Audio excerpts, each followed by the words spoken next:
Hey everybody, Alex here, and welcome to another episode of Video Games Gaiden. Today, I am joined once again by none other than Emperor Foxx. Fox, how you doing today? Doing fantastic. Thanks for having me on for the third time in a row. I'm loving this. Well, we keep beating games. That's the point, right? So Absolutely.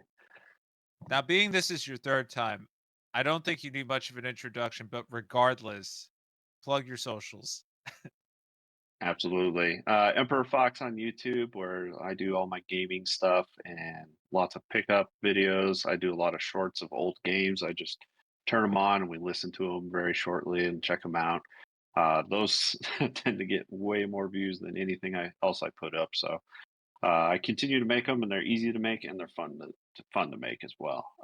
Also have Crackin them Packs channel where I just crack packs of cards. Everybody gets to check out what garbage I get. Every once in a while, there's a hit, but other than that, that's me. Well, a mutual friend of ours just casually picks up a pack at Walmart and gets like $400 worth of cards. Yeah, that guy's a he's lucky. I'll be nice. He's a bit of a dick. Like, "Are these important?" And it's like, "Here's $800 worth of cards." It's like, "Here's a mortgage payment." It's like, "Great, thank you. Thank you. I'll Yeah, get and that." then later he sends me a picture. Look at all these cards I graded. I'm looking at them and we're looking at all these tens, and he's got like $1,000 worth of cards there. I'm like, geez, man. I have the best pull I ever had, like, truthfully, was back in the day when I was really into Yu-Gi-Oh! I bought a pack, I don't even remember which set it was, and I was with my buddy Pat, and I was like, "I'm gonna pull a Jinzo out of this pack." And he's like, "No, you're not." At the time, Jinzo was, like, super rare. Pull a Jinzo. It was first card, like right off top, like Jinzo. He's like, "Wow, like you're really lucky." And he was like, "Did you Super believe it?" lucky. He was like, "Did you believe in the heart of the cards?" I was like, "Of course I did. That's the only way you could play this game."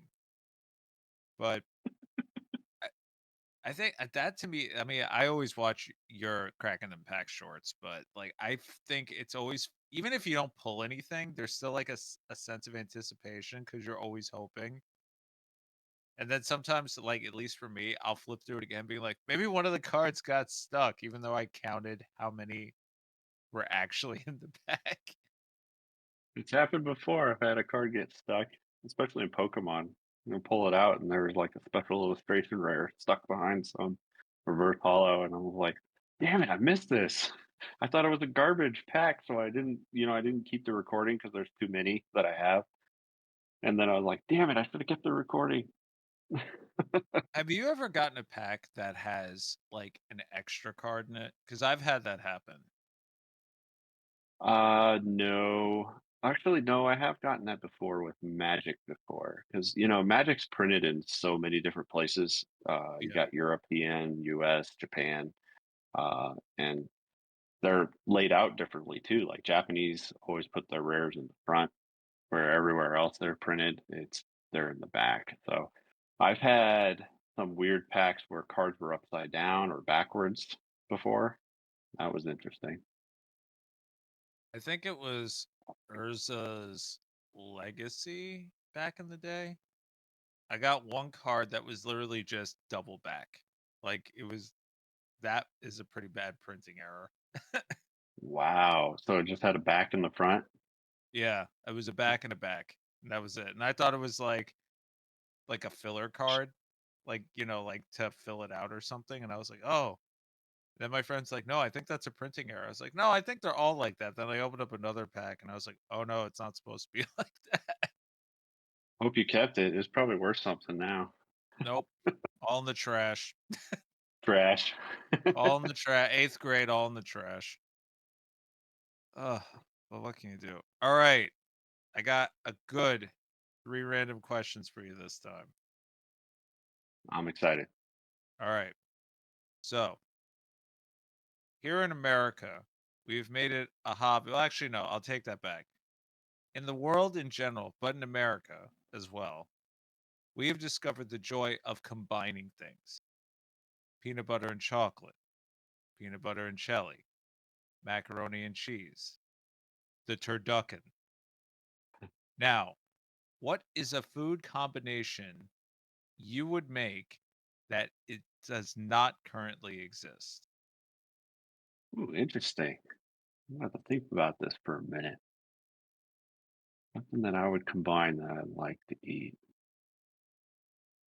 Hmm. That hasn't been done. I don't know. See, my problem is a lot of times those freakish Japanese folks will do those combinations for us that we didn't even think about. So Or one that you've oftentimes had. I'll Like, my weird one see. is hummus and Munster cheese, which makes absolutely no sense. I think it makes sense. It sounds wonderful. Oh, I it like is. both those It's things. absolutely delicious. So I'm a big fan of like green tea flavor. Well, I know a lot of people aren't. That's mostly like a Japanese or maybe a Chinese thing that people like the flavor of green tea. Because my wife here, she thinks it just tastes like grass. So um, I like green tea and dark chocolate. I think those combined Oh, together are phenomenal. so you get, like, an earthy, deep chocolate bitter taste. Yes. Interesting. Is it kinda grainy, though, or is it, like, melted chocolate with, like, green tea, like, matcha stuff in it? It's more like a matcha with it. Got it. Delicious. That probably exists in Japan, but, yeah, that's not over here at all. Absolutely, it does. The other one, and this is gonna sound really bougie, so please don't think, like, I'm that pretentious. You've had uni before, Yes. and do you think uni is better than butter? Mm. I think there's a place for both of them, to be honest with you. Okay. It's Have hard you because a ever really good quality butter can make certain things phenomenal, but uni, I think, is better with I don't know, I like to cook with it more. so not the other day, but some time ago, I had uni butter on a steak, and I can't even, like, I thought I went into another dimension, like, for at least 30 seconds. It was the most decadent thing I've ever eaten. Sounds wonderful because I love putting whenever I fry, like, pan fry steaks at home, it's a fuck ton of good butter, but I didn't think about using uni. Oh, Hmm. it was really, I wouldn't do it every day because 'cause you'll die, but it's delicious. But it was like one of those things, it was actually at my birthday dinner, and I even said to Katie, I was like, "This is like a once in a lifetime thing. This can never happen again because I'll always want it to be this good, and it never will be." Yeah. Oh, man, but absolutely ridiculous. Alright, second question. How familiar are you with Godzilla? Hmm. So-so. Have you watched a bunch of the old Godzilla movies or just the new ones? Mostly the new ones. I've seen a couple of the old ones, but man, that was a long time ago. I'm talking like middle school was when I was going to the Blockbuster and stuff and renting the old Godzilla movies, but I don't remember a lot of them, but I did dabble. Okay, so here's my question. Obviously, old school Godzilla, guy in a suit, right? They're making a new Godzilla movie. However, because in today's day and age, you have to have a celebrity doing everything. Like Vin Diesel's the voice of Groot, and all he says is Groot. There's a new Godzilla movie with a guy in a suit. Who's in the suit? Who's in the suit? So we're going old school with the guy in the suit. Who's the guy in the suit? You know, guy in the suit always brings me back to one actor who is phenomenal at least at motion capturing, and I would try to lean towards Andy Serkis because you just know he can do the movements of whatever's asked of him. So, but I also thinks like, do I want a tall guy in the suit? Does it matter? I don't know. I'm gonna go with Andy Serkis. Andy Serkis. I'd say a little topical, but I put John Cena in there. You know, if they were doing like Monster Suit versus Monster Suit, I think you're absolutely on point with putting a wrestler in those suits. Okay, so you'd say Andy Serkis. Andy Serkis is a good pick. I mean, that is his bag too. Like he is the one who, I mean, he made motion capture. Like, not made motion capture, but he's the one who kind of pioneered it with Gollum and everything else. So yeah, I Hmm. agree with that. That is a good pick. Now the final question. We're gonna tie this all back into gaming, right? Obviously, we know Vanillaware. There's three things Vanillaware does well, besides games: their art style, their storytelling, and the fact that they make food look absolutely phenomenal. Oh yes. Have you ever seen an illustration of food from a Vanillaware game and you're like, I have to try that? Because for me, I never had praline until I played Odin Sphere. And I only got it because it looks so good in the game. That's great. I never, there are times when I thought of that, especially like they just make these like vegetable dishes look phenomenal, and then when I ever try to make something like that and I cook it up, it just looks like soggy slop, and I'm like, this doesn't even match the beauty of what I saw on that TV. This is the best looking Japanese smoked sweet potato I have ever seen. You tried it, it's just mush. Yes. Oh man, Vanillaware food. Love it. But which one? Any of them, or any game? Because Final Fantasy 15 did that too. Oh, Final Fantasy, yeah, has been doing a pretty good job with their art of their food. And I'm trying to think of anything recently that I was looking at that made delicious looking food. I can't think of it. Like, so Trails Through Daybreak had a big thing on dessert foods because the main character Van loved sweets. So they did a big emphasis on eating these fancy dessert foods. And I was always like, "Mm, I want give me a sweet tooth. I want some of this." Like parfaits and stuff. Oh yeah. Yeah, and then like these fancy like honey rolls and stuff like that. Looked good and made me salivate. I like to think Yakuza kind of dictated what I wanted to try when I was in Japan. Like in terms of like the street food. Like I mean, I already knew about takoyaki and okonomiyaki and that stuff. But like I think it's dango, like the sweet uh gummy mochi rice ball things on a stick. Yes. Or is it the Yes. dango? I can't remember the actual name, but I had never had those before. I'd seen them 50 times. I'm like, this looks delicious. And then Katie, while we were there, we tried it. And she's like, this is like the sweetest, most sugary, I'm going to have diabetes in 10 minutes thing I've ever eaten. And I really don't have a sweet tooth. I freaking ate like 8 of them, like immediately. I was like, I think it was just like the umami in it, like that, like sweet, like teriyaki soy That taste to it. yeah, and that they use that sweet bean paste stuff. Yeah, the red bean. Yeah. Yeah, you're like sweet beans. What the hell? And then you're like, man, this is phenomenal. Yeah, and it's like I don't know, like that, but that game like really helped me like learn more about Japanese food, like the garbage, I'll say, like the street food stuff. But like with Vanillaware, for instance, like with the way they illustrate everything, it's very French influenced cooking, which is, traditional fine dining.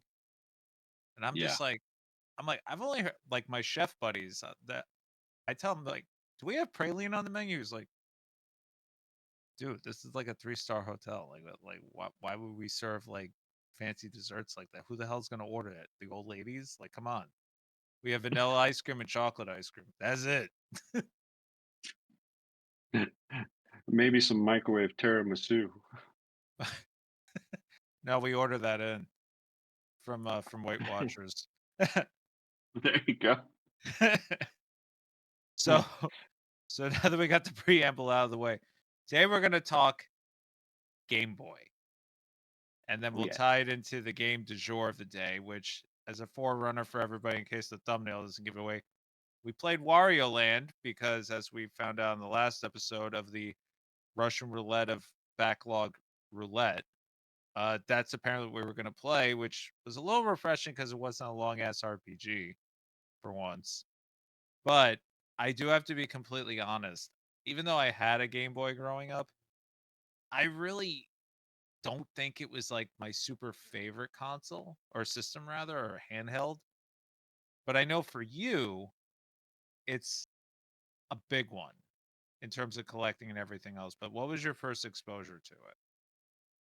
So Game Boy started back in its early days. I never had it when it first released, which I believe was '89, I think. Something like It that, wasn't yeah. until the summer, I think, of '90. I was pretty young. I had saved up some allowance, and my babysitter at the time for the summer months would come over and he would bring over games for me to play and stuff like that. And one day he brought over a Game Boy. And that's where I got to experience Super Mario Land, Tetris for the first time because I hadn't played it on like the NES or anything at that time. Uh, and a couple of other things. Nemesis um, for a little shooter, and the original Golf on Game Boy was great. So at the end of the summer, he was looking to offload some things, and he's like, "Hey, would you like to buy my Game Boy?" And I was like, "Yeah, how much?" He's like, "How much do you got?" I ran up to my room, fished through my wallet. I was like, "I got $40." He's like, "It's yours." So that's how I got my first Game Boy, and I believe that fall. I believe it was that fall or it was the following year. My parents bought me Link's Awakening, which became a big love. And my dad and myself would also have little tournaments between each other, and we'd play rounds of that golf game. So we played that golf game so much together, and that was a big thing of me. And I'd go to the used game stores and buy like little Game Boy games all the time. So because they were cheap, nobody was. They didn't hold no value back then. They were like, you can go to that store and it's like $5. You can get here's this game, that game. I love my Game Boy. I played that thing to it's still I still have it and it still works, Really? which is pretty amazing. Um, that's another story too, because I thought I had lost it forever until my friend contacted me a couple years ago. He was cleaning out his parents' basement because they were moving to Florida, and he's like, "Look what I found." He had my Game Boy because it had my name on one of those like push label makers, that push out the letters Oh yeah, yeah, on the yeah. and it was my name was on the bottom. He's like, "Look what I found." I was like, "No fucking way." I was like, "Yes, let me have that back." It smelled like cigarettes and shit because it had been in his parents' house. Uh, but it was so cool to get that back, man. And I loved playing that thing. I remember getting in trouble all the time for stealing batteries out of the remote controls and all Oh kinds yeah. of shit just to get so I could play some more Game Boy.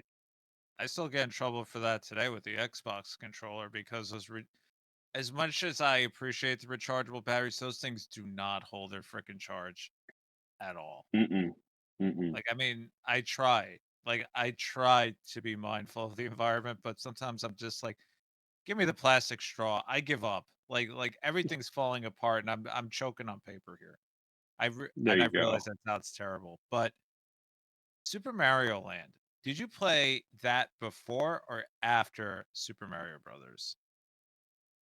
I was after because I had Super Mario Brothers when I was quite young. Because I think I was like 5 when we got an NES, and I was playing Super Mario Brothers. How confused were you by Super Mario Land when you first played it? I was a little confused. I remember seeing it, and I was like, "What is this? Is so weird. Why is everything? It looked microscopic. The sprites. I was like, I don't understand. And then there were shooting stages, and I played it and beat it as a kid too. Mario Land. It's impressive. And yeah, I liked it a lot, and I would still struggle with the original Super Mario Brothers to beat that, but I could beat Land all day long. Yeah, I had Land, and I remember I played it after I want to say two Super Mario Brothers or Doki Doki Panic, whatever the hell you want to call it. Hmm. And now as an adult, I go, ah, they're trying to be creative. This is like artistic choice, which it really wasn't. But as a kid, I was like, what happened? Like, but that game actually is what made me realize I like shooters. Like Ah, I would have never tried any of them, but honestly, my favorite part about that game was fighting the Sphinx. Like that was like my absolute favorite part. Now I mind you, love the Egyptian levels. yeah, and I didn't know what the vibe was. I mean, mind you, background in case a bunch of you guys don't know, my dad's originally from Egypt. So for me, it's like, oh, this is cool. It's like a little cultural thing that I can relate to a little bit, oddly. But it's like, wait a minute, why is Mario in Egypt? Like, wasn't he in the Mushroom Kingdom? What happened? That's wild. I love it. But what were the games I had? I had Super Mario Land, I had Tetris, I had Penguin Wars. I don't know if you've ever played that. Really? Yeah. I have. I had one of the Castlevanias, Was and it then Legends? I also If you tell me it was no, Legends, it was not Legends. I was gonna be Not as so a mad kid. at you. It was like adventure. I think it was adventure, and the Contra that was on there. I remember playing that one. I had that one as a kid. Uh, I liked some of the shooters. Like I had Nemesis on there. I played that a lot. Never beat it. It was too hard. What else did I play besides Zelda? I played a fuck ton of Link's Awakening and Dr. Mario. There were so many. I had so much fun playing it. Six Golden Coins. I played too. I don't think anybody. You had to have played Six Golden Coins. Oh, I had Um, Konami Football. It was awful, but man, I was a little football fan, and I loved playing that on there. But it's an awful game. I was gonna say, considering you're like Mr. Tecmo Bowl, sharking people in Midwest Gaming Classic. Super Tecmo Bowl is my jam. I love that game. But did you ever what was it? I played actually the first time I ever played Battletoads was on the Game Boy. Oh, you're right. Yeah, I think I was the same as well. And that I mean that game is already painful, but I don't even think I did beat the speeder stage I think once. But most of the time I died on the level before it or whatever was no, I lie. The speeder stage I suffered through all the time, and I think I got to like with the repelling level like a handful of times. But that Yes, game was just way too freaking hard. But it was painfully hard. the one game I played the most, you're gonna laugh. Bugs Bunny Birthday Castle, the 50th anniversary, the first one. Oh, cool. The one with him on I the never with the played birthday those. cake. Only the first one. Never I didn't know there was sequels. I only played the first one. And I love that game so much. It is so much fun. And there's nothing special about it. I think it's just like at the time, like I loved Looney Tunes, and truthfully, Daffy was always my favorite. But the fact that it was like a Bugs Bunny game, you know, you're a little kid, like it's perfect marketing. But as a handheld game, if you gave it to your kid and were like, "Here, play this and shut up," like that would take my attention for hours. Absolutely. I had a Tiny Toons game, I believe, that I Oh, played which on the Game Boy. the one with the black or Can't the one with remember. the yellow label? Because both of them are I want to say good. it was black. I think Okay, it I was think that's black. Bab's Big Break. Bust I think is that Babs? It was one of those two. I don't know if it's Babs or Buster's. Buster Bust Buster Loose Break is on Break. Buster Bust Loose is on the Super Nintendo. Buster's Big Break is the second one on Game Boy. Gotcha. That must have been it. I remember playing a Tiny Toons game quite often. The one on NES is amazing. I wish Um, I had it. I need to add that to my list, actually. that is on my my finish up list because I had that as a kid, and what made me want to play it, it wasn't even the fact that it was Tiny Toons because I love Tiny Toons. It was the fact that you got to play as like Buster, and then you play as Plucky, and then you play as the cat. Like I just really like games like that where you got to play as each different character, and they all had like different perks. Like I always thought that stuff Yeah. was cool. Like the old GI Joe games, I thought were cool for that too. Yeah, I need to get back. I wanna play some of these old licensed games again. Well, yeah, there's a lot of those on the Game Boy. I had the you remember Cool Spot? I loved Cool Spot, although my favorite one was on the Super Nintendo. I remember renting that from, like, a local grocery store when I was visiting my grandma in California, and she would rent me that game, and I remember just playing that all weekend long. I loved Cool Spot. For those of you who are too young, back when 7 Up was relevant, they had a mascot that was basically the red dot, and he was Cool Spot, and he would go to Hollywood, and at least on the Game Boy version, he was Othello, like not the play Othello, like he actually was Othello, and that was the game. And then there was some other one I played. It was Quick. He looked like Spot. He had like the green mohawk. Oh, It was a puzzle game. Quick's like the Q not the QIX game, right? No, That's the Quirk or puzzle. something. That's Quarks, right. I think it was Quirks. Yeah, I remember a green mohawk character, and I'm just trying to put that together. I probably have the damn game too. You probably do. You probably do. But I think for me at least, like I mean when I got my Game Boy, I got it from an uncle of mine. And the first thing I said is how do I put this on the TV? And then he was like, "No, this is meant to be played." And as a little kid, like you see black and white movies, you go, "Ugh, it's black and white, it's old." Like you don't give it the time of day. And I Mhm. feel like that's really where I was with the Game Boy because I didn't get into handheld stuff until the Game Gear. Ooh, And even then, I only had like 4 or 5 Game Gear games, like at okay. all. Um and a shit ton of batteries.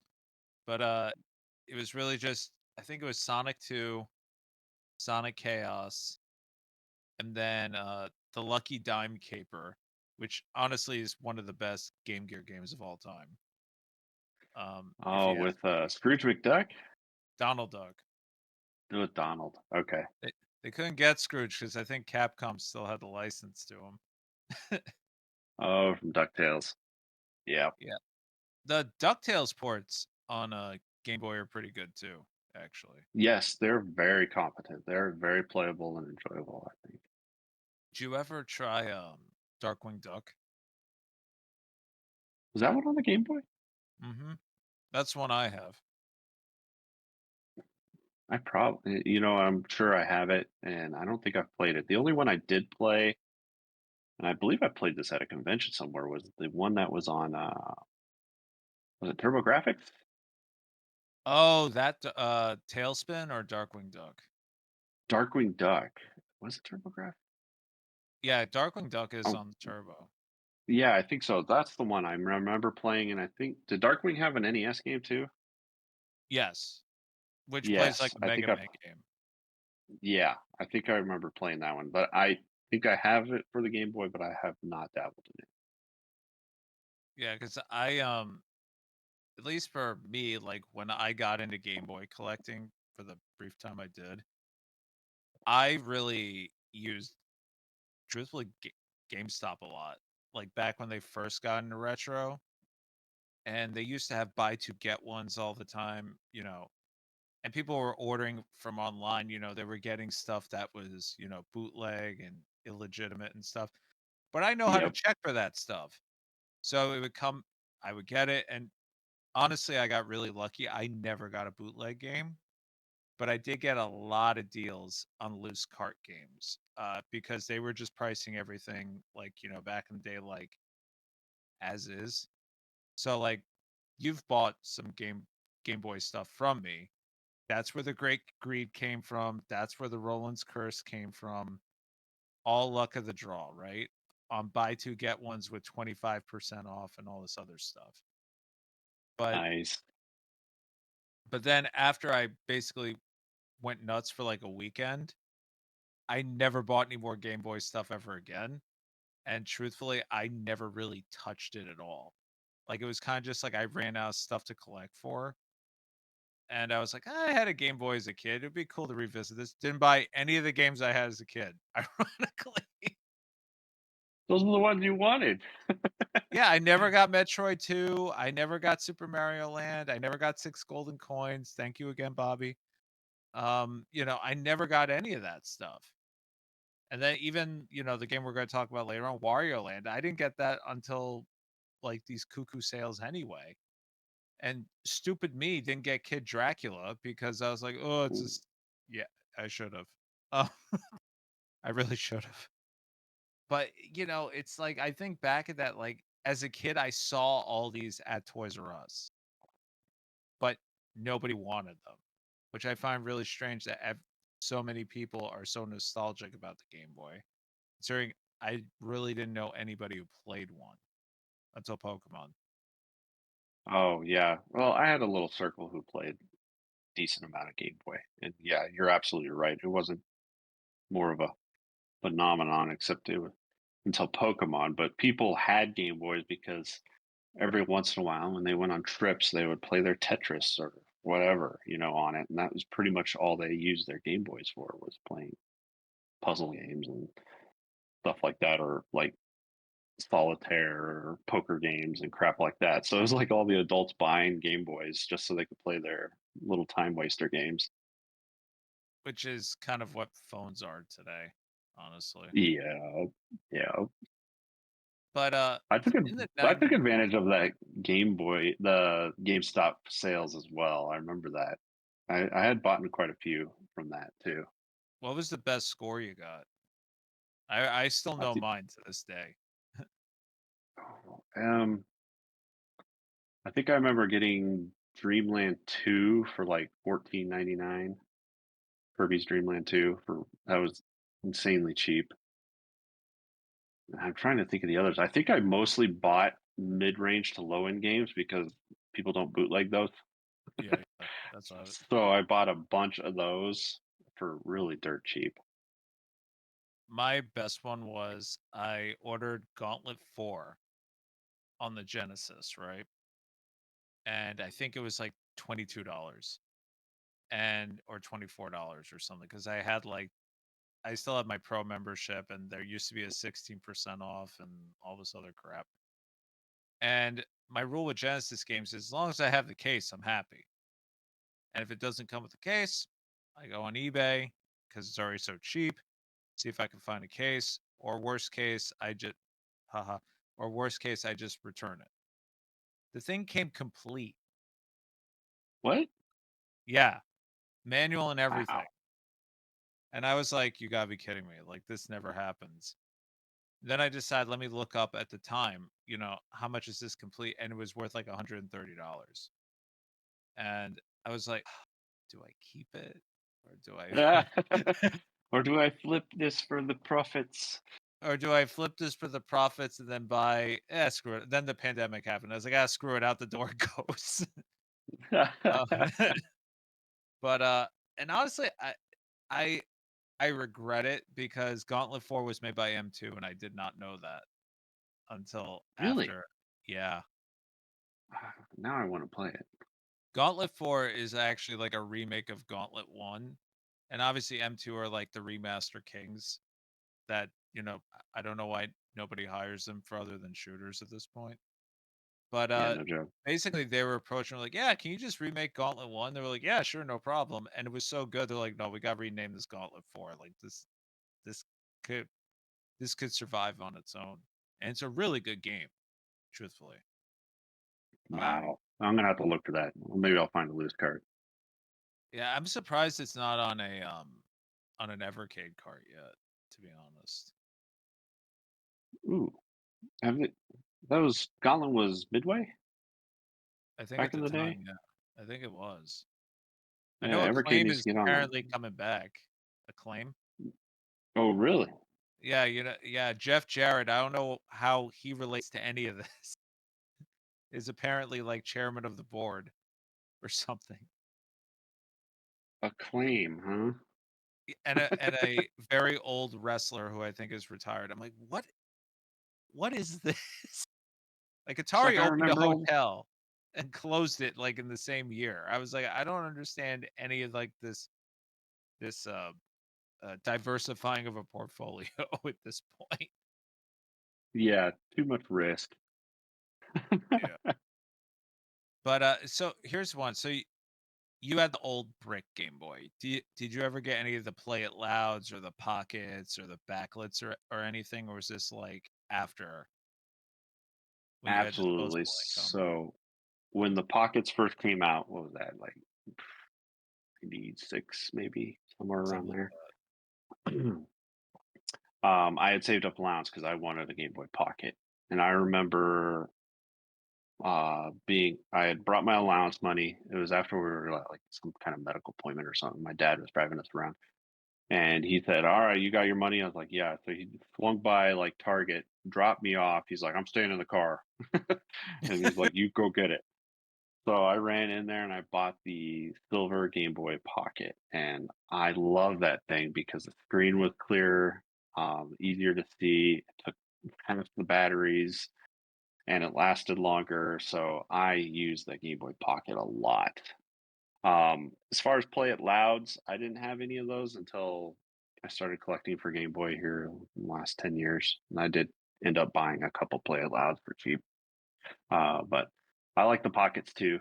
The I think they're fantastic little um, remodels of the Game Boy. I got a black Pocket um around the time Pokemon came out because I was rocking the brick. And as a kid I put stickers on everything, so yeah, that, that thing looked like a train wreck. It looked With like like an algae bottle. yeah, it did not look good. But for the Play It Louds, I mean, obviously they did different colors. Which one's your favorite? Oh man! So the Play It Loud Attitude era of the '90s was a lot of fun. Um, I think I my love that favorite marketing. color was the one that didn't have a color. It was the crystal clear one that Oh, you that's could see nice. all the guts on the inside of it. But other than that, I like the yellow. Yeah. I was always a fan of the like crystal clear, like the see-through stuff, but I always like teals and blues and cyans. Like I always like the blue. But as I've gotten older, I kind of like purple more. Like I think it looks like really cool. But as a kid, like the atomic purple controllers for the N64, I'm like, "Ugh, this is so stupid." Now as an adult, I'm like, oh no, that's pretty slick. I really like that. Now you're like, I want a grape N64. I do.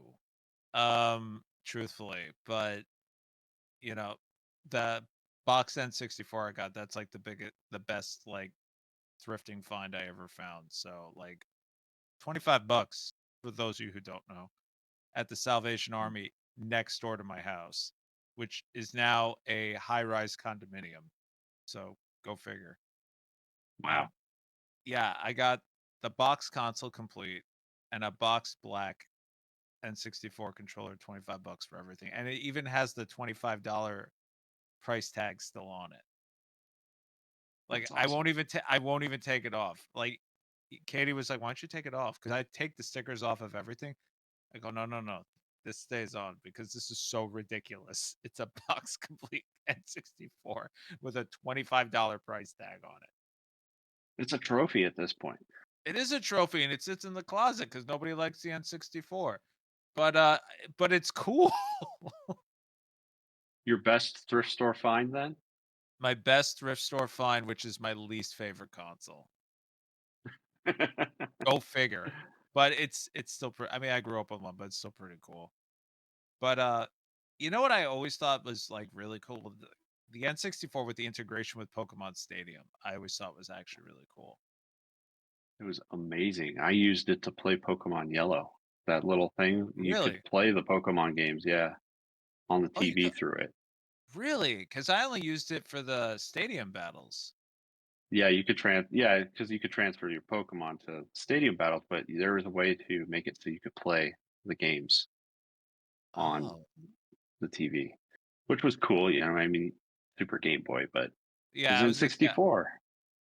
yeah. No, I used the Super Game Boy. Honestly, got me more into Game Boy games because I could play them on the TV finally.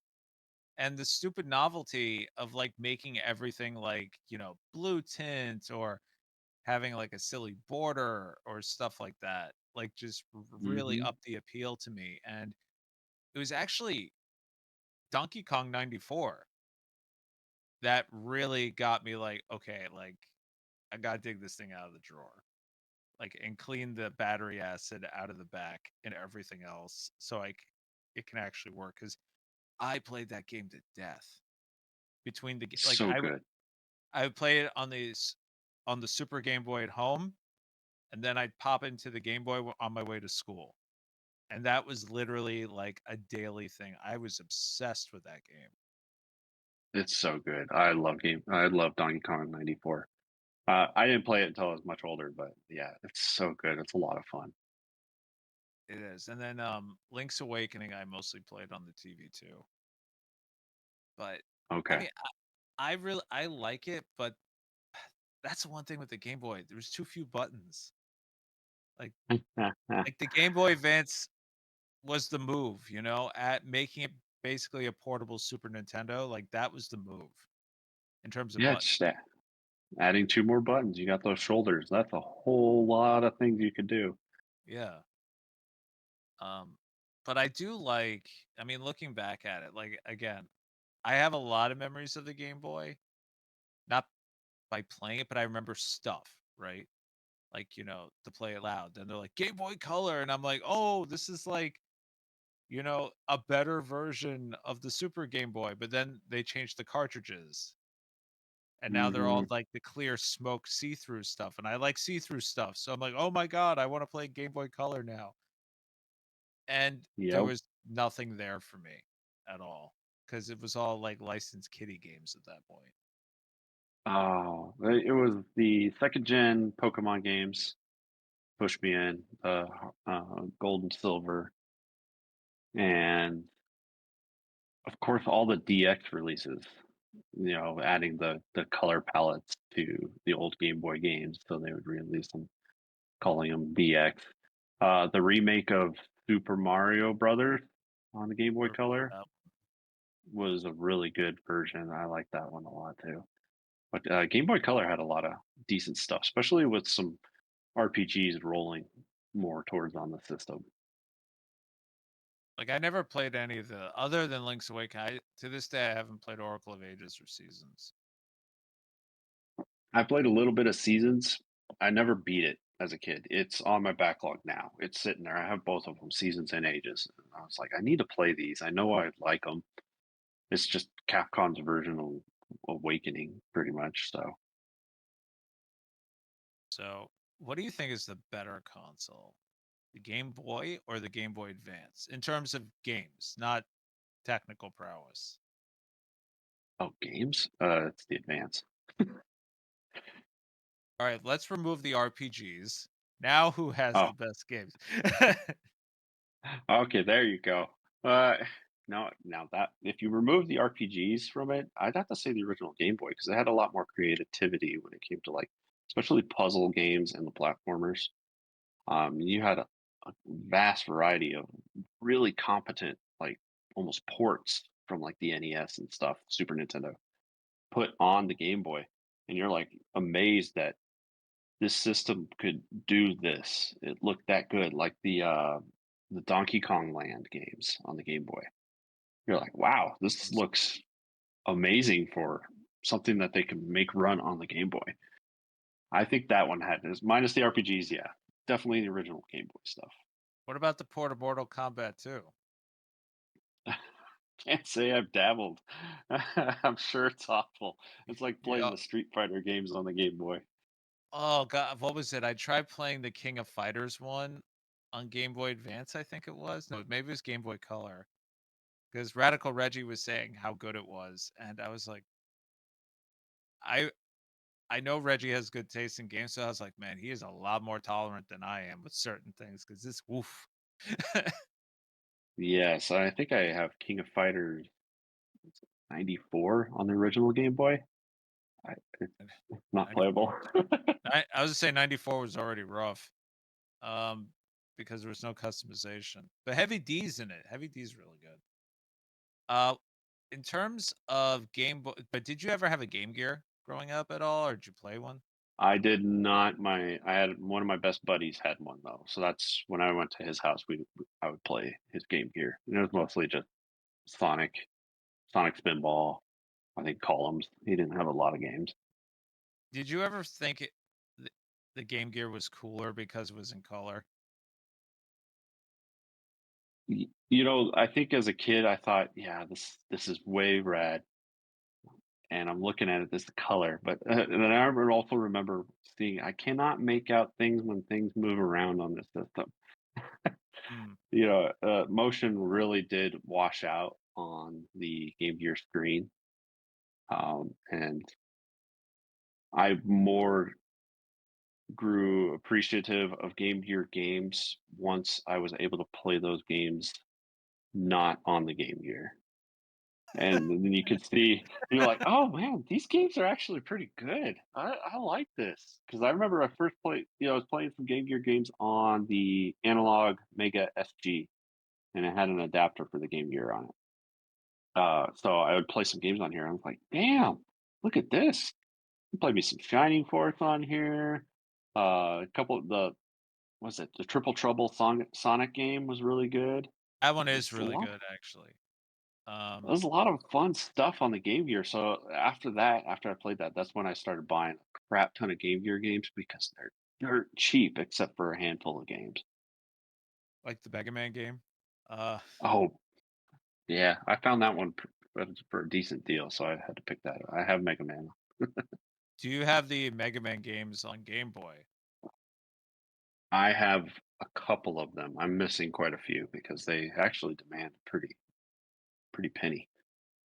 I know I got a US copy of 5 a long time. I don't have it anymore, but the Japanese version was like $12. Yeah, And all Japanese Game Boy games are cheap as dirt. yeah, you don't need English. It's Mega Man. It's Dr. Wily. We all know. Even when they say it's not Dr. Wily this time, it's like, yeah, bullshit. It's Dr. Wily.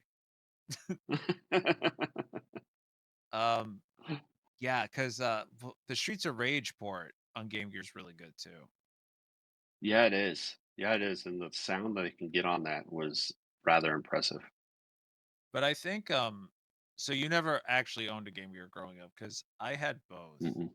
And I remember when my uncle bought me the Game Gear, my main uncle. Um, he was more like, "Oh, this is better. Like Alex will like this more because it's in color." Which I feel like it's like the most juvenile argument. Like even in terms of like movies and stuff, where like it's black and white. I don't want to watch it. Um, mind you, like I love the original King Kong, which guess what, black and Black white. and white. So I'm playing this Game Gear and it like the batteries are just zonking out like half an hour later. And then for like I want to say like my birthday or something, he bought me the AC adapter. So now here I am Boom. with the portable system crouched against the wall because the cable was only like this long, like this, all hunched over getting the tech neck before tech neck was a thing. And I'm playing, the Lucky Dime Caper and I'm having a blast.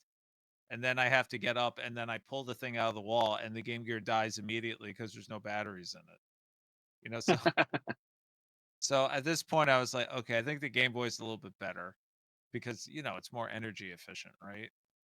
Mhm. But also Pokemon, you know, uh, Pokemon. and that kind of took over everything. Did you get Pokemon on day one? It wasn't day one. It was probably like a month after release. I was a freshman in high school, Yeah, me something too. like that. And So embarrassing. I already had known about it because the TV cartoon was already out. And I had been watching that in the mornings before I went to Yeah, school. me too. And then I was like, shoot, I need one of these Pokemon games. And my best buddy at the time went out and for my birthday bought me Pokemon Red, but he joke gifted me. So he had cut out of a Braveheart soundtrack CD case.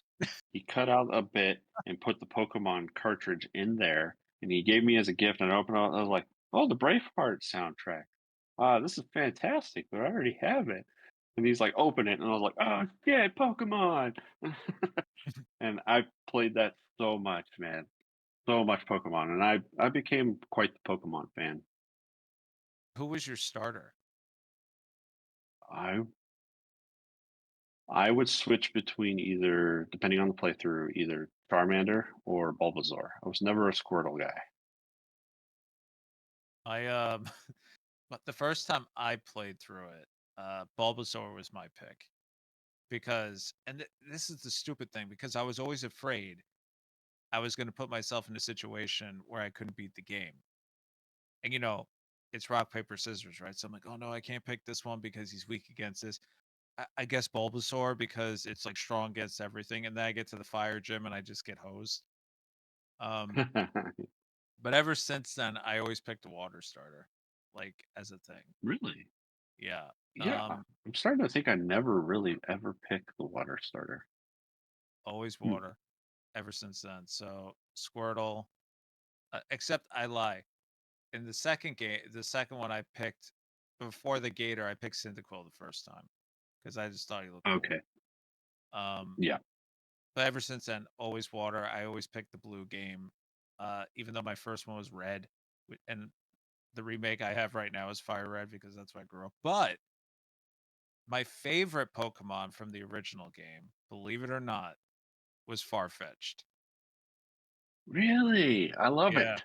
Farfetch'd is underrated. He's pretty powerful for The just evolution of him was in single my evolution. final team for the, I think it was Sword. He Oh yes. his evolved He version had the was shield in the yeah, Link sword. yeah. Man. I leveled him up pretty good in the original game. He took out Giovanni with me, which is so random because it's like a stupid Pokemon. What about you? Who was your favorite from the original batch? My favorite from the original batch is Vulpix. That's I a was good one. always the Fox guy, so when I saw there was a Fox Pokemon, I immediately gravitated to Vulpix. Luckily, I was playing Red, which I believe that's the one that had Vulpix. The Yeah. other one, the blue, had Growlithe, Yeah. another dog fire type. So, um, yeah, so I did that and evolve it into the Ninetales and all that stuff. So yeah, I was a big Vulpix fan, still am. How much trading did you do to evolve stuff as a kid back in the day? Not enough because nobody else had Game Boys. My friends who played it borrowed my Game Boy and they played through it, and then it would Got it. give it back. And I was like, damn, I wish I could trade with somebody. I need me a freaking Gengar. I can't do it. Yeah, no, I was lucky. I had two friends, but then, or rather, three friends. But I mean, I got silver, and then I dropped the series up until Diamond and Pearl, but because I just got Same. out of it. But with Diamond and Pearl, when it was really my friend Pat who got me back into it, because I've told this story before, but he was telling, like, he got the new one, he got a DS and the game, and he was basically just trash talking me, which to this day we always trash talk each other just for fun. Hmm. And and then I said, you know what? Enough of this shit. We went to the Virgin Mega store. I said, give me a DS Lite. I don't care what color. Give me Pokemon Diamond. I bought them and I told Pat, give me 2 weeks. I'm gonna kick your ass. And that's gonna be the end of this discussion. So I ran through that entire game and end game content to get specific Pokemon in 2 weeks. And then he said, all right, cool. He came over to my house. I still lived with my parents at the time. He bought Pokemon Wii Revolution because you could actually use your DS Pokemon through that game, through the near communication thing. Ah, So we made a whole night of it in my childhood room on the TV with the Wii. We got some beers from my hidden beer cabinet and we sat down and I was like, and now you're gonna lose to the most embarrassing Pokemon I can beat you with. And I wiped his entire team with a Whale Lord. Ah, the freaking whale lord. He was like, "What in the world?" Like, he couldn't believe it. He's like, "You really like Pokemon." I was like, "No, it was all so I could beat you." And then afterwards, like, he leaves, like, we hang out, we laugh, and I'm sitting there in my room, like, by myself, and I immediately pull out the DS, and I start to run through some of the end game stuff, and I'm like, "Oh, shit, I really like Pokemon now. Hot damn." And then I went back and I got Heart Gold, and I started running through all of them. And Same here. I do wanna replay Shining Diamond too, even though everybody said that port wasn't that great, but Yeah, I think I've played every release since it was Diamond and Pearl. I think I skipped out on Ruby Sapphire. that was a good one. Um, it was a good one. I mean, I ended up replaying it when I did the remakes on the 3DS. But yeah, I play every generation, and I don't know. They've been lackluster lately. I mean, Scarlet Violet were slightly better than like the last three generations for me. You But know, yeah, what's really funny about Scarlet and Violet, though, like, there was all this content I did not even do. Like, same. apparently you can go to classes and all this other stuff, and I'm just like, "I just wanna beat the gym guys." Like, that's all I care about, like, that's my jam. And, solve the mystery, at the end as these things always go, but I honestly didn't think it was that bad. I didn't think it did anything great, but I don't think it did anything wrong either, but Yeah. I don't think anything will ever compare to the lightning in a bottle that was generation 1 and 2, honestly. It it doesn't. There was a realm of difficulty with those earlier generations too. That nowadays Yeah. Pokemon games aren't tough to beat at all. It's very easy, very simple. As long as you can get some basic elemental strengths down, super easy. Like last like four generations, if you had an evolution team, you were guaranteed to Oh, wipe forget the about it. game out. See, and that to me takes out all the fun. Like, I specifically and I learned my lesson when I did Heart Gold because I had a friend of mine trade me a bunch of Pokemon from other generations, like Houndoom and stuff like that, because Mhm. I wanted to make, like, a cringy emo team. Everybody was dark fire, dark ice, dark this, dark that. And I would get my ass handed to me, even though they were, EV'd out and, in terms of stats and everything else, because those Pokemon weren't built for that game. So they were completely unbalanced in the wrong direction.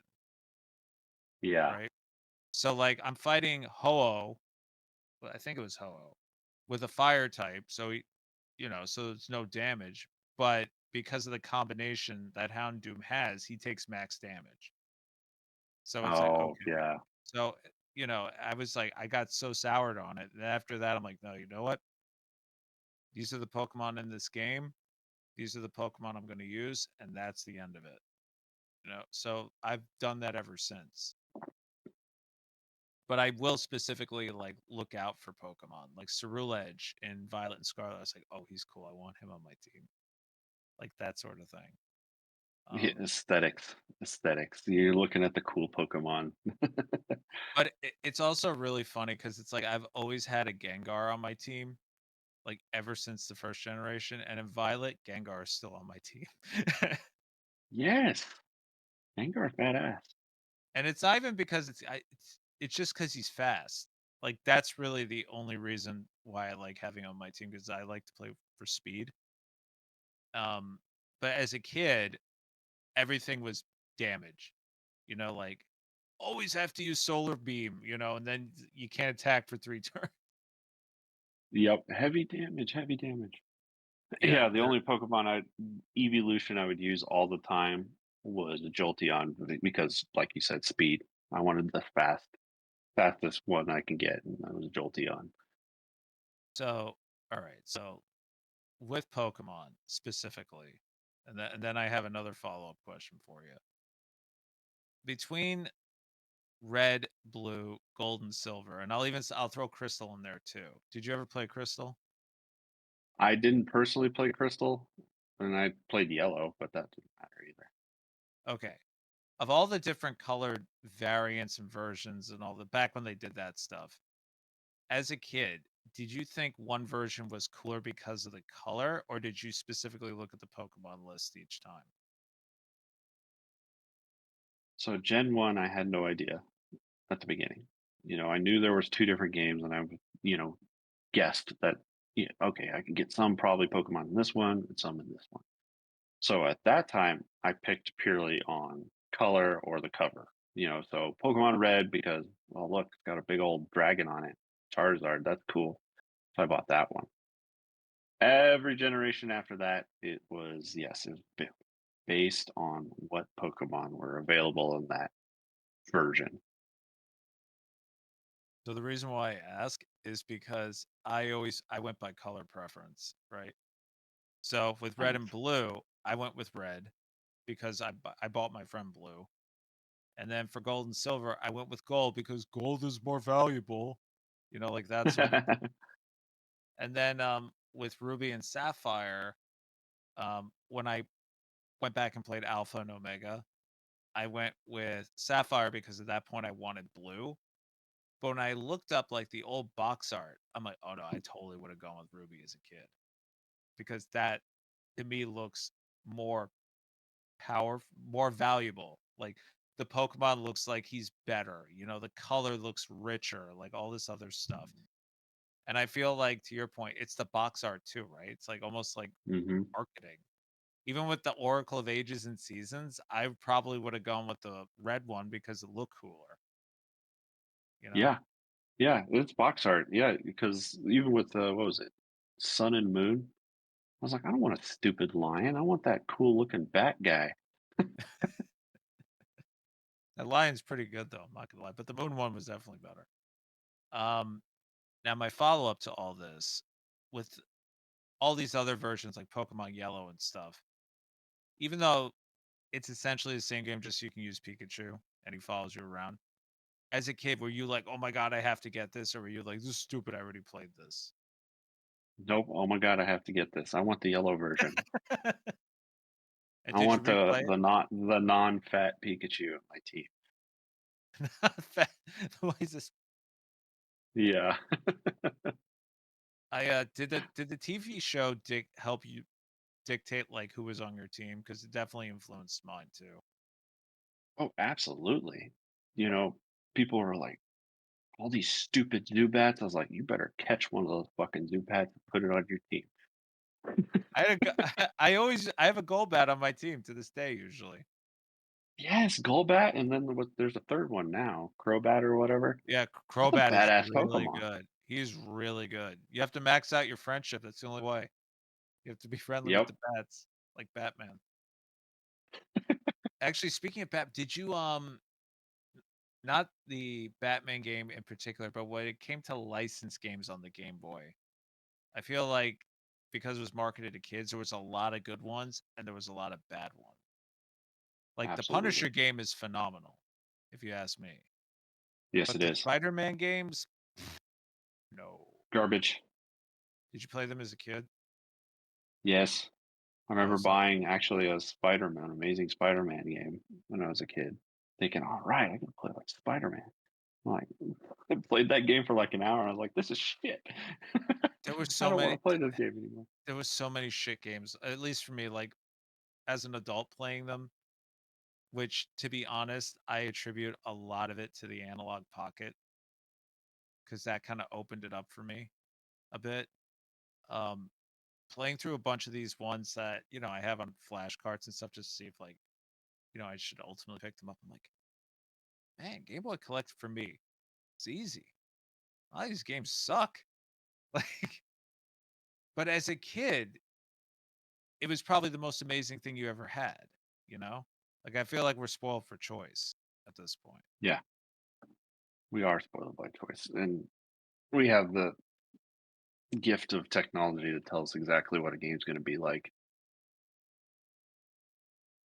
But so you use an analog pocket, but you recently picked up a chromatic, which Yes, I did. which as I said to you off air, I don't need it. I don't want it. but man, does it look cool, and man, do I wanna have something like that. It is a cool looking piece of tech. I mean, but it only plays original Game Boy games. Yeah, and color. Oh, okay, and color. So, Yep, that's it. if if you technically don't need it, why'd you get it? Influence. So I had already watched a couple videos on it, prior in the past. I was like, oh, that's kind of neat. I don't know if I need that. Like Metal Jesus did one and stuff on it.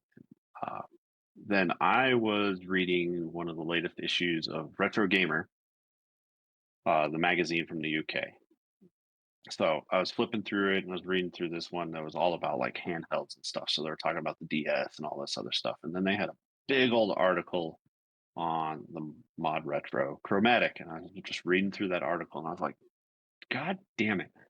I think I want one of these. So I was like, I don't know if I could get one. So I went to the Mod Retro website and they're like, all sold out, all the different color variants that they had, because they were all selling them themselves on their own website. I'm like, shoot. And then I was like, oh, wait, we have a retail version that's being sold at GameStop. I was like, you know what? Screw it. This going to be a spur of the moment purchase, very sporadic. So I went ahead and bought it, and then I saw there was two like RPGs that they've developed on here, Dragonime and Terrarium. So I ordered those two from GameStop, and they came in. And man, that dungeon crawler Terrarium is freaking difficult. So it's a lot of fun, though. I love how they did it in the old DMG art style. So it had like the monochrome green hint to it. So they Oh, purposely that's made that cool. game to look that way. And you play through it, and it's really a lot of fun. And then for Dragonime being a RPG with a battle system that kind of looks similar to Pokemon, and being a full Game Boy Color game. That's a ton of fun too. And I was like, man, this system is great, and they've gotten some software support for it. But it's not just for it. You can play it on any freaking Game Boy you want. It's amazing, and I was like, I'm kind of glad I supported this effort because the system itself is phenomenal. It's that aluminum body, very heavy. It's hefty. It feels good in the hands. The buttons are like either really hard textured plastic or the metal buttons. The screen is really what sold me. It's purpose built for Game Boy Color and Game Boy. So it is not like the analog pocket is off the shelf screen, a high resolution screen. It's just uses multiple pixels for that one pixel, depending on what system it's playing. This one is exactly specced out on, I forgot the resolution of a Game Boy Color. So it just displays everything slightly better than an analog Uh, pocket for those I was about games. to say what's the difference? Because analog, I mean, you can tweak the aspect ratio, but I'm guessing you're saying it looks not off, but you can tell the difference. Yeah, you could tell the difference. And it's not to say, yeah, like the pocket doesn't look bad. It looks great. It's still phenomenal. But like you look at the monochromatic, you're like, yeah, but it does look a little better on this, for those Game Boy and Game Boy colors.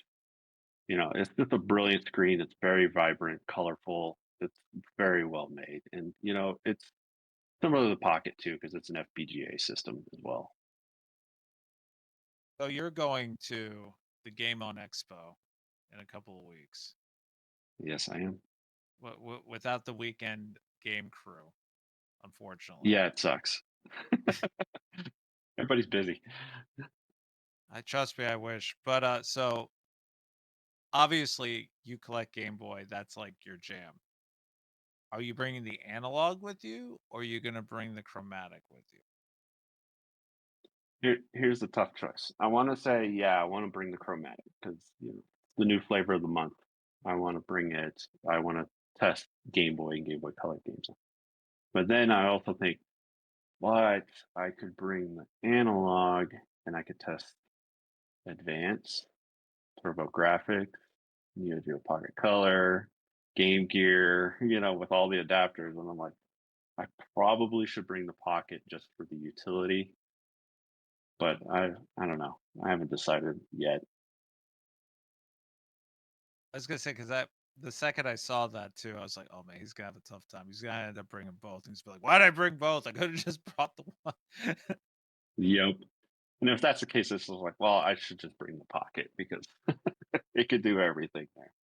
I did neglect to ask though. Did you ever play any of the Final Fantasy Legend or Adventure games? I remember playing the first Legend game. I got that one as a kid, and I think well, kid, teenager, roughly. I remember picking it up after I had played Final Fantasy 4, so 2 in the US on the Super Nintendo. And you were completely Um, confused by it. Absolutely. I picked it up and I was playing it and I was like, this is not the same thing. No, it's not. I think you're like I do maybe want to Adventures. revisit those. I think you're like maybe Adventures a little bit. No, this is different too. Um, I never played Adventure. I played the remake that they had on the Vita, which phenomenal game by the way. It's really good. I think it's the what the hell is it actually called? It's like not Secret of Mana, it's like Heroes of Mana. I can't remember the name of it. Yeah, the first one, right? Yeah, Secret of Mana was like the second game or something in the correct. series. I can't remember the name of it. It's gonna try. People are probably screaming right now, but Yeah. the Final Fantasy Adventure rebrand for the purpose of marketing. The Vita version's really good, but it's based on a phone version. But I went back to try to play the Game Boy version out of curiosity. I need the modern. I need the modern like innovations, man. It's rough, but product at the time. Product at the time. Absolutely. Do you have those by chance? I do. I mm, I might be missing Legend 2. I know I have 1 and 3, and I have Adventure as well, but I don't think I have Legend 2.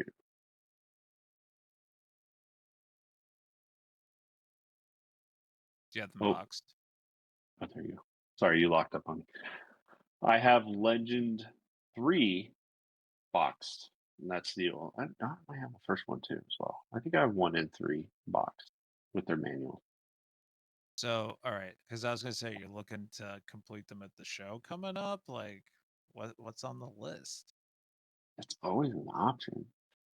My list is too long to even like every time I'm watching freaking YouTube and stuff and guys are spouting out their pickups like Reggie and Sorry. Johnny, everybody, yourself. I'm like, oh, I want that. Goes on the games I want list. I'll put a bunch of stuff on there. So yeah, always looking for a Game Boy because there's a laundry list of games. There's a couple like PS2 games. Steambot Chronicles is a big one that I kind of want to pick up, but that one's worth a decent penny. Um, That's a heavy. But let's consolidate to the Game Boy. Like, what's like the Game Boy Grail? ooh, The there's a lot. Like GBG. I kind of want Sumo Fighter. Oh God. I always think back to that random game day video where he's like, "So I found this in a drawer," and I'm like, "What in the world? You find this in a drawer?" Yes, yeah, the Sumo Fighter looks interesting, and I would like to pick it up. But of course, the the potato games from Atlas, Amazing Tater, Spud's Adventure. I would love to play those, but they are ridiculously expensive. Some of the rarest games on the Game Boy. But it would be neat to pick up one of them, but not hurting to spend as much as they demand. Resident Evil Gaiden, Resident Evil Gaiden. Is that on the original Game Boy? Game Boy Color. It's not that good. I Okay. I was like trying to think if I had. No, it's the Metal Gear game. I have the Game Boy Color. That game is good. Yeah. That I have loose. That's also I wish I had it boxed because Metal Gear's my jam. But it's just so the same thing with Castlevania Legends. I'm just like Yeah, Oh, I'm still kicking myself to this day too. you'll find it. You're really gonna find that legend. Well, that was the other You'll get thing I it. was gonna say. So while you're at the show, if you come across a copy of Castlevania Legends, let me know, and then Absolutely. see if they'll do $50 on it. And then Maybe on Sunday if it's still there. not even, not even. Yeah, because I am very upset. I can't go because I've never been to Arizona either. So that to me is just like double exciting, you know. Um, Hmm. but maybe next year. Um, Yeah, I mean, if absolutely. anything, I save more money. So I mean, Um, that's true. but so you're not meeting up with anybody. It's just gonna be you. Fine. So oh It's gonna man. be me, myself, and I. Oh, so you don't have anybody to stop you. I know. Nobody over my shoulder to say either, "Nah, you don't need it," or "You should fucking get that." Yeah. Well, if tag me in if you need me, I'm happy to help. I'm always happy to help people spend not my money. Um, but yeah, I'm so disappointed because I know with like shows like this, like it felt like every table we went to, you would find some other like Game Boy or handheld related thing. And you're like, ooh, I didn't know this was a thing. Like I feel like to me it's like such an unknown quantity because Mhm. I truthfully didn't get into handhelds until like heavy until DS. So it's like Super Nintendo, I see stuff. I'm like, oh yeah, this, that, third. But it's like you're picking up stuff and you're like, look at this. I'm like, I know that's expensive. I know that's rare, but I don't have the context to it. Like I don't have that nostalgia tied to it. So to me, Yeah. it's kind of cool to watch. You know what I mean? Yeah, absolutely. I think it's these kind of things are much better to go with a hunting buddy, I would call it, because you get to share that collective knowledge and experience with each other as you're hunting through these bins of games. So it's kind of fun, especially like I remember that one time we were at Midwest and we found that pinball game for the Saturn, the import pinball game, Fantasy pinball, that's a good one. the fantasy pinball. And you're like, dude, you like pinball? You should definitely buy this. And I was like, So hell good. yeah. It's so good, and it's like by way of Kid Shoryuken, now known as Mad Panic Games. And that's the other part too. Like I feel like the old school YouTube. That's how I learned about a lot of this stuff too. Um, Oh, absolutely. and now because it's like it's not the mainstream part, you just unless somebody specifically tells you, dude, you want this, like you're not gonna know about it. No, Um, no. Yeah, it helps to go with some other people, honestly. So hopefully I won't get too bored. You'll have fun. You'll have fun, and I'll be awake. So if you if you need somebody, uh, if you need somebody to tell you, yeah, you want to buy it, just ask me. I'll tell you to buy it, just like I tell everybody else. But speaking of buying and spending a ton of money, Wario Land, this was a game. Um, Absolutely. I uh, I coming off of 6 golden coins again. Thank you, Bamboo Cave. Um, for my whole like little game challenge thing. I was so high on that game, and I played it as a kid, and I thought it was an excellent experience then. I thought it was an excellent experience now.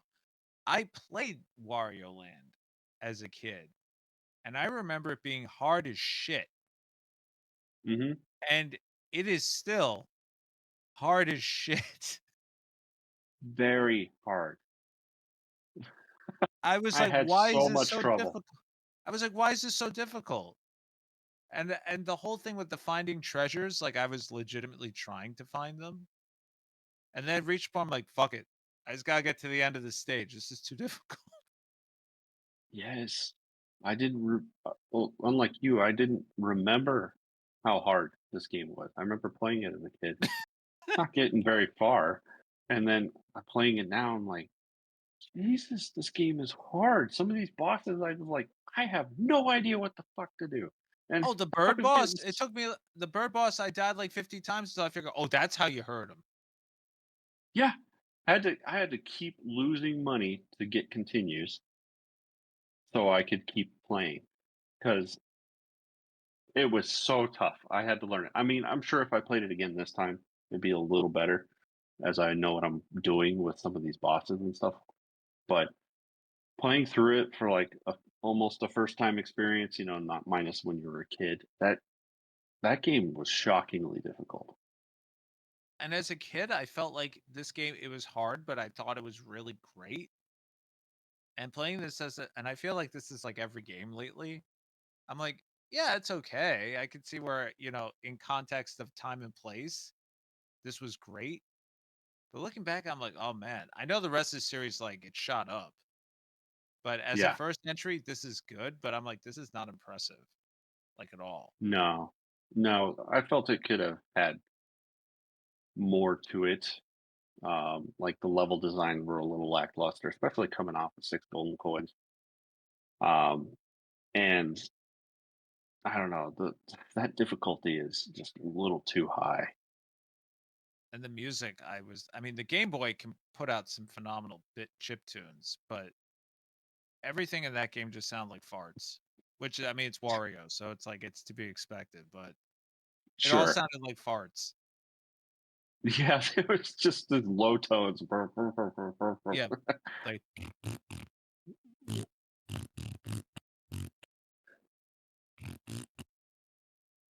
I was like, I gotta turn this off and put on a podcast. This is annoying. Like it was so bad. It was Yeah, so I bad. kept turning it off. But the animations were really cool. Like all the characters like had really cool facial animations. Like they went to town on that stuff. But everything else I felt like was like, I don't know. Yeah, it was a down step from coming off with six golden coins, in my opinion. But I also think like I mean Wario was new at the time. He was the anti Mario. You know, like Yes. like Bizarro and Superman, and Negaduck and Darkwing Duck. So it was kind of cool. Like you're playing as the bad guy. Like as a kid, I Hmm. remember that thinking like, oh man, you plays the bad guy this time, and Mario isn't in it. And then you realize like he's not really a bad guy. He's just like a bad person. Yeah, not really a bad guy. Just yeah, just makes poor decisions. A lot of poor decisions.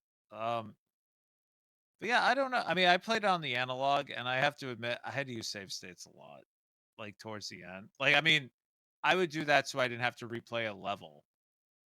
Like, if I couldn't save it for whatever reason, I'm like, I'm never playing that level again. Save state, like never used on the bosses. I did it legitimately to a game over, but I would do a save state before the boss so I didn't have to play the level over again. Why I didn't use safe states is beyond me because I was playing on the pocket as well. I In Now hindsight, I kick myself. too, I don't even know if it's on the Switch Online because I would have done it that way. Yeah, yeah, that's a good question. I wasn't sure if it was on there. Yeah, I and didn't then bother to check because I had the cart. yeah, and I had the analog was sitting. I mean, I was at work. It was sitting here, and I already had the flash card in it, so I just booted it up. But yeah, I don't know. I thought it was a good trip. It was a good trip down memory lane because I remember as a kid really liking it, Hmm. but I just don't remember it being so hard. And it's not even like it's difficult. It's just design wise, it's like clunky. And It was. six gold coins is such a better game. It strikes me as like, did they rush this one out? I think they Um, did, or they were I think just. they had to. But I also know Nintendo is like cool with like experimenting a lot. I mean, look at Super Mario Land. You know, Yeah, so maybe this was an experiment to see if like the whole Bizarro Mario thing would fly. I don't know. enough to do so. We got Wario Land 2 and 3. M4, and then Oh yeah, the micro WarioWares. mini games. Yeah. But I don't. I mean, if I got this as a kid, I mean, if I owned it as a kid and I tried to play through it as a kid, I don't think I would have finished it. I No. think And if I didn't have modern conveniences or the ability to like, put the pocket to sleep or anything, I don't think I would have finished it either. Nope. Which is kind of disappointing. But how'd you do with the castle at the end with the money? Horribly. I ended up with a tree house, I which got is a like the tower. second or third worst. I got a tower. Yeah, so the whole premise behind this game is Wario's basically looking for treasure and money so that he can get a castle. That's the whole plot. And your score at the end of the game is how big your castle is. And Mm, if you don't get a good one, it says play again. I was like, fuck you, absolutely not. Like, no. I'm out the In order door. to get yeah, the top one is ridiculous. You have to have like 99,999 coins and you get the planet, I believe. Yeah, you have to The whole replay planet. stages and everything, and they're not that interesting. They're very much left to right, you know.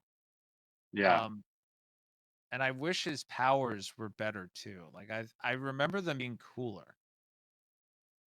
So do I. I think the most useful one was the Dragonfire one Yeah, because I could and then just, once you kill enemies easily. the jetpack got me killed more often than not, Yeah. and the bullhorns. I mean, other than the ground pound, were kind of useless. Um, Yeah, it was the same as the regular hat, pretty much. I Yeah, don't the know. ground pound. Yeah, I died many times trying to use that. Yeah, overall, I think it made me sad. To be to be honest. Yeah, I think this is the first disappointed one, I think, release Yeah, that we had to play together. but it's out of the backlog now, which It means is. which means it's time to come up with the next game we play, which I have decided on a theme. All right, so here is the latest installation of the Roulette of Backlog. And the theme behind this one, have you figured it out? No, but I see a lot of Xbox. I see some Game Boy. Trial Answer, that's on PS2, right? Oh, Yeah.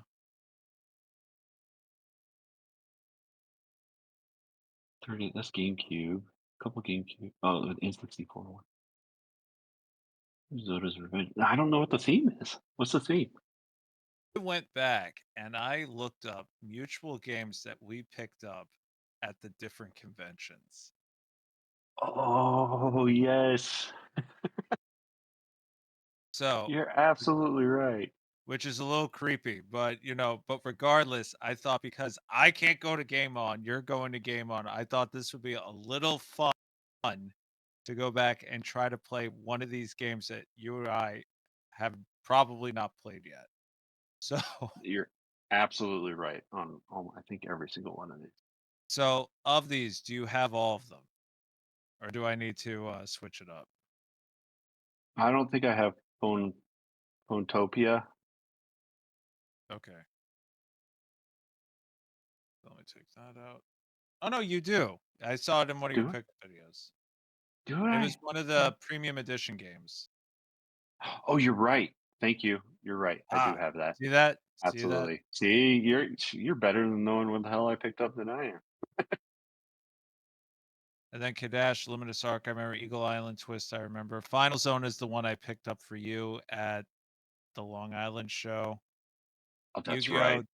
Yu-Gi-Oh! I mean, I didn't get it at that show, but considering the the adventure, I figured maybe it was worth it. And then Vandal Hearts just to piss off Man Boy Cave.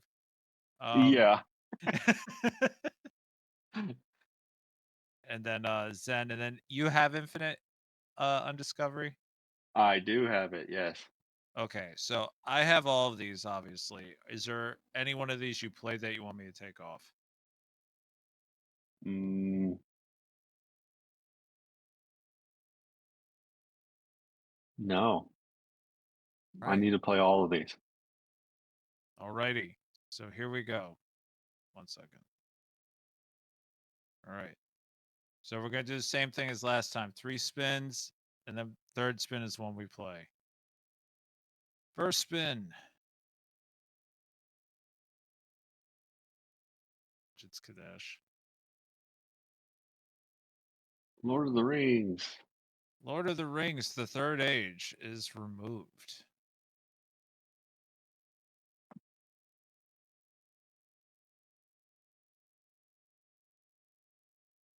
God damn it. Is it? Oh, Oh! it's not a. Zoda's Revenge has been removed. All right, here we go. All right. If it's Operation Darkness, I'm actually going to be upset. Oh. Oh, yes! Oh. Infinite Undiscovery Tri-Ace. There you go. Trying Another. to hook up the 360. Me too. OMG. Infinite Undiscovery. All right. Okay. Okay, so next time we're going to play Infinite Undiscovery. But obviously, what I was going to suggest is obviously you're going to the show. So this would be much later, probably after the show, because I want to discuss what you picked up at the show as Okay. well as Infinite Undiscovery, because, and this is me using creative freedom, you will be discovering infinite games at the show. Very true. And I like it. Let's do that. Awesome. This is going to be a good one. So before we take off for the for the third time, 3 things you like about this hobby other than playing games. And let's keep it to the Game Boy specifically. Ooh. Let's call it the simplicity of the Game Boy. I think is one of its greatest features is so little buttons. Very simple games can be so endearing and very fun to play, especially those puzzle genres and the simple platformers. Absolutely wonderful. Another thing that I really like, I have to say, the appreciation for the sprite art on such a limited Mhm. resolution. Lot what they can try to achieve with that limited thing brings me to like the Game Boy Ninja Turtle games.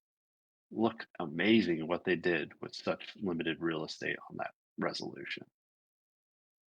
A third thing, let's go with the Game Boy music. We touched on this before. You know, Yeah, people can put together some amazing chiptune stuff on the Game Boy. So absolutely music.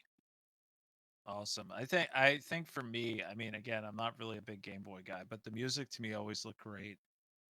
And I think when I hear Game Boy, I mean, it's like I associate with a time and place um of me as a kid. Like I think of being a kid, you know? Like Super Hmm. Nintendo, I think of Super Nintendo, I'm like, "Oh yeah, like grammar school and stuff," but I think contextually with the Game Boy, I remember Alex being, 4 foot nothing. You know what I mean? While Super Nintendo Alex, I just think of me wearing like a uniform for school and that's it. But it's like adult Alex, but wearing a schoolboy uniform. If that sounds weird, it's kind of like those things where they have flashbacks and cartoons, and it's just like the adult person, but in a school setting or whatever, because Yeah, the person hearing the story doesn't know what they look like that sort of thing. yeah, But yeah, absolutely. It's it's all definitely elementary school for Fox, you know, playing the Game Boy all the time, and burning through getting batteries. confiscated and getting confiscated. I think I did. I think my teacher did take mine a couple times. Awesome. So one more time, where can everybody find you? On YouTube, Emperor Fox for my gaming stuff. And if you want to watch me crack packs, it's on Crackin Dem Pack. Awesome. Thank you for coming on once again, and thank you everybody else for watching. Hopefully these technical difficulties I have did not happen. Take care.